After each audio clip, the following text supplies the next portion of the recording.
ඊයේ Colombo වරායට metro bus රථ 104ක් ගෙන එනු ලැබුවා. මේ බස් රථ ගෙන ආවේ චීනයේ සිටයි. ඇත්තටම ඇනවුම් කළේ බස් රථ 100යි. ඉතිරි බස් රථ 4 වැඩිපුරයි ලැබිලා තියෙන්නේ. ඒ කියන්නේ මේ වගේ විශාල ගනුදෙනුවලදී කොමිස් එකක් දෙනවා. ඒක සාමාන්‍යයෙන් සිද්ධ වෙනවා. ඉස්සර නම් මේ වගේ වෙලාවට ඒ කොමිස් මුදල මැති ඇමති නිලධාරීන්ගේ සාක්කු වලට තමයි ගියේ. නමුත් බස් රථ 100 ඇනවුම් කිරීමේදී ඒ කොමිස් මුදල වෙනුවට නව බස් රථ 4ක් දෙන්න කියලා ඉල්ලුවා.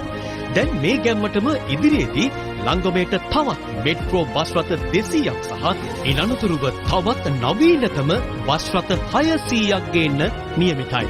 මුලින්ම මේ මෙට්‍රෝ බස් රථ බස්නාහිර පළාත කේන්ද්‍ර කරගනිමින් දහවනට එක් කිරීමට තමයි සැලසුම් කරලා තියෙන්නේ.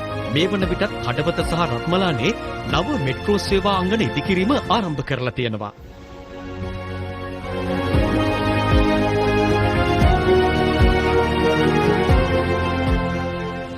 චීනෙන් ආනයනය කළ මේ මෙට්‍රෝ බස් රථයක දල වටිනාකම රුපියල් කෝටි 4කට වැඩි. මෙට්‍රෝ කියන්නේ නවීන බස් රථ විශේෂයක්. විශේෂයෙන්ම නාගරික ප්‍රවාහනයට උචිත මේ බස් රථවල ගමන් කිරීම මගීන්ට ඉතාම සුවදායක සුව පහසු වනු නොඅනුමානයි.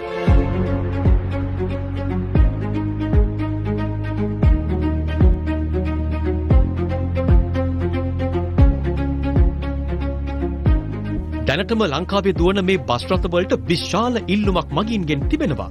රටේ සියලුම මාර්ගවල මගීන්ට සැප පහසු බස් රථ සහ දුම්රිය ගමන් කරන දිනේ තෙක් රටට ආදරය කරන මිනිසුන්ට සිහින දකින්නට අයිතියක් තියෙනවා. ඒ වගේම ඔබටත් වගකීමක් තියෙනවා.